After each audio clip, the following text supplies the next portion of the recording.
a tener una entrevista con el abogado penalista Daniel Jurado. Queremos conocer además las implicancias que se tienen en cuanto a funcionarios que han estado en esta cartera del Ministerio de Desarrollo e Inclusión, cuándo se ha dado esta situación y que hoy están en otros puestos gubernamentales. Estamos ya con el doctor Daniel Jurado, abogado penalista, a quien le damos la bienvenida. ¿Qué tal? ¿Cómo está?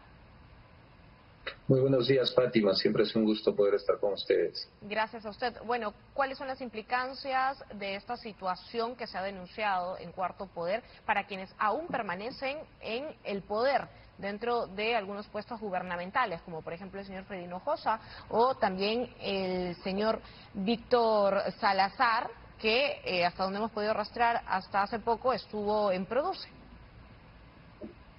Bien, a ver, lo que hay que identificar es qué tipo de delito estamos advirtiendo.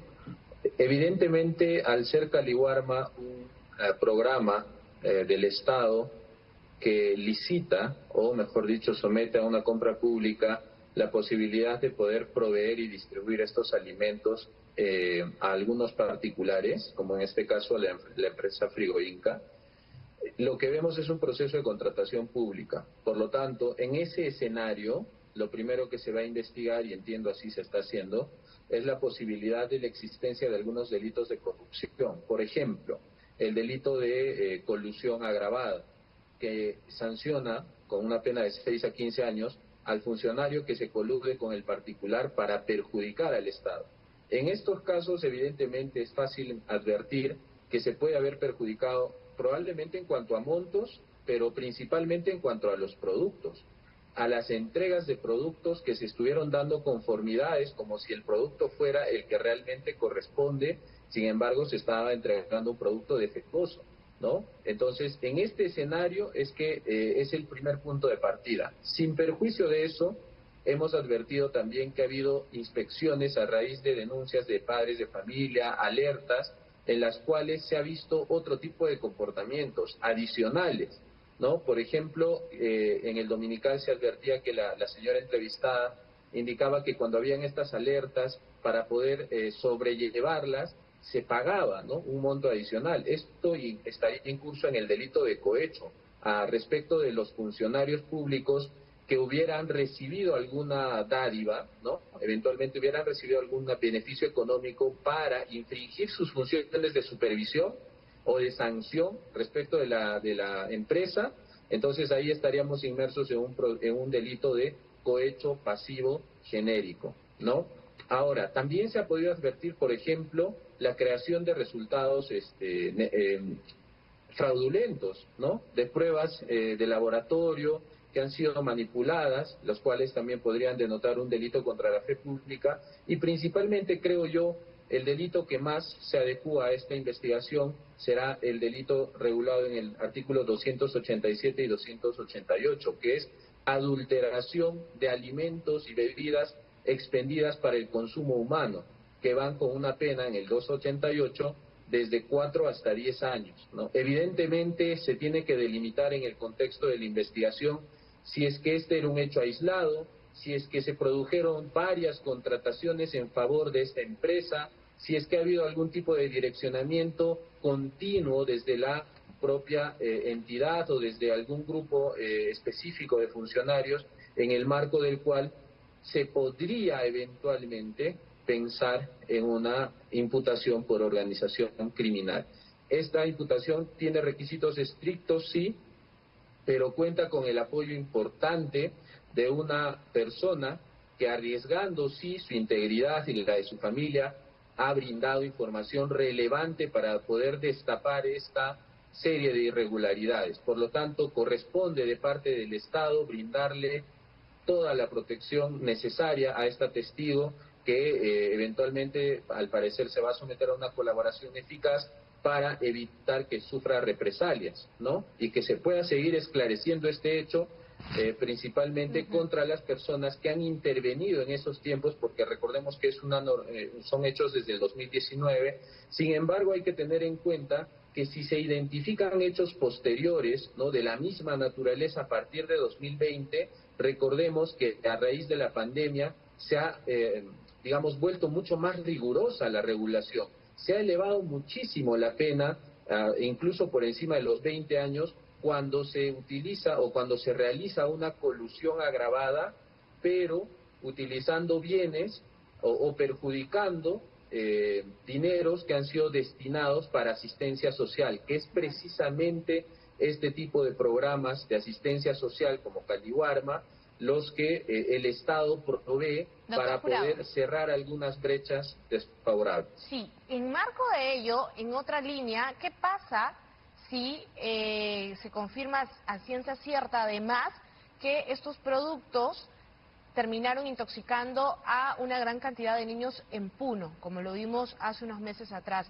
¿Los padres también asociados podrían iniciar un proceso contra esta empresa o estas personas y pedir una indemnización? Definitivamente sí. ¿Por qué? Porque en estos casos, ¿Y contra el a Estado? partir del artículo... Sí, a ver, en estos casos se puede interponer una denuncia e iniciar una investigación por delito de lesiones culposas o dolosas, dependiendo de las circunstancias específicas. Consideraríamos más bien que a partir de la adulteración de alimentos de consumo humano se ha generado una lesión, ¿verdad?, a esta cantidad de niños. Esta lesión, por supuesto, tiene que ser sancionada y tiene que ser indemnizada. Por lo tanto, los padres sí se encuentran expeditos para poder formular esta denuncia y que se inicie la respectiva investigación, sin perjuicio de que se puede incorporar eventualmente a aquellos funcionarios e incluso a la propia entidad por haber omitido su deber de garante. ¿Cuál es su deber de garante? Verificar que estos bienes cumplan con los requisitos mínimos, hacer las verificaciones posteriores, incluso a las entregas, hacer un rastreo o un muestreo, ¿no?, de determinados lotes, someterlos a análisis y verificar adecuadamente que estos bienes pues son adecuados para el consumo humano. Ese era el deber de la entidad y por lo tanto sí podría proceder una denuncia de esta naturaleza. Ahora, estamos en una situación contra el tiempo teniendo en cuenta de las conservas. La denunciante lo tiene, pero estas conservas deben tener un tiempo de vencimiento y cualquier situación posterior a este vencimiento incluso puede adulterar mucho más el contenido. En ese caso, ¿cómo debería actuar este tema la Fiscalía en el tema del tiempo dentro de los procesos y además la identificación de los delitos que usted ya nos ha señalado? A ver, lo primero que tenemos claro nosotros es que Caliwarma, como medida administrativa preventiva, dispone la inmovilización de esos lotes, ¿de acuerdo? Y lo que Fiscalía debería hacer es realizar la incautación de los mismos para poder investigar, para poder someterlos a los peritajes respectivos, dándole la prioridad que el caso amerita. En un caso tan mediático tendría que darse un trámite mucho más acelerado para poder determinar la cantidad real de lotes contaminados o adulterados y también prevenir de esa manera cualquier tipo de consecuencia posterior respecto a la salud de las personas, ¿no? Definitivamente estos lotes ya no se pueden usar en tanto no se descarte pues que han sido totalmente adulterados, pero como ya se ha advertido, había una práctica continua de mezclar tanto productos permitidos como no permitidos. Entonces, en definitiva, es un tema complejo, pero estamos seguros que la Fiscalía cuenta con el apoyo necesario y la logística para poder emprender este camino y determinar las responsabilidades que corresponden en este caso. Y solamente para poder terminar, al haber estado la presidenta en la cabeza del Ministerio de Desarrollo e Inclusión Social, ¿también puede ser incluida en esta investigación o puede ser llamada o citada dentro de ello, teniendo, bueno, tenemos entendido dentro de las prerrogativas, pero teniendo en cuenta de que el señor Freddy Hinojosa actualmente está con ella, se le ha mencionado, aunque él ha negado haber tenido algún contacto, sabemos que el nexo era el señor Víctor Carlos Salazar Cóndor, pero eso se determinará y dilucidará en las investigaciones, pero de acuerdo a los testimonios que hemos escuchado al menos de la principal testigo y denunciante, apuntan hacia quienes hoy están en torno a este círculo presidencial.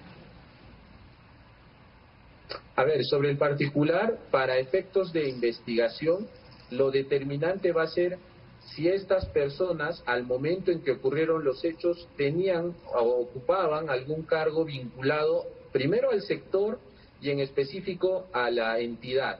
Ahora, Sí que es más complejo construir una imputación que vincule a la actual presidenta y que en su día fue ministra, porque evidentemente al ser un espacio tan amplio el sector, no necesariamente se puede llegar a establecer que el ministro conoce todos y absolutamente los procesos de contratación, porque para eso hay un personal específico. Sin embargo, si a partir de las declaraciones y colaboraciones posteriores se llega a determinar, por ejemplo, que existieron algunas reuniones, algunas comunicaciones, algunos tratos, eventualmente entre esta empresa y algunos funcionarios de mayor nivel, podría a estos funcionarios, además de ser citados como testigos, eventualmente ser incorporados como investigados. Muy bien. ¿No? Esto se determinará en el curso de la investigación, pero nada impide que puedan ser citados como testigos en atención al cargo que hubieran ejercido si es que había algún tipo de vinculación cercana con estas contrataciones públicas. Muy bien, muchísimas gracias al abogado penalista Daniel Jurado por esta información. Importante y trascendente además conocer cómo van a ir hilándose parte de estos delitos que se tienen que tipificar por parte del Ministerio Público. Muchísimas gracias una vez más. Nos vamos a una breve pausa a las 10:20.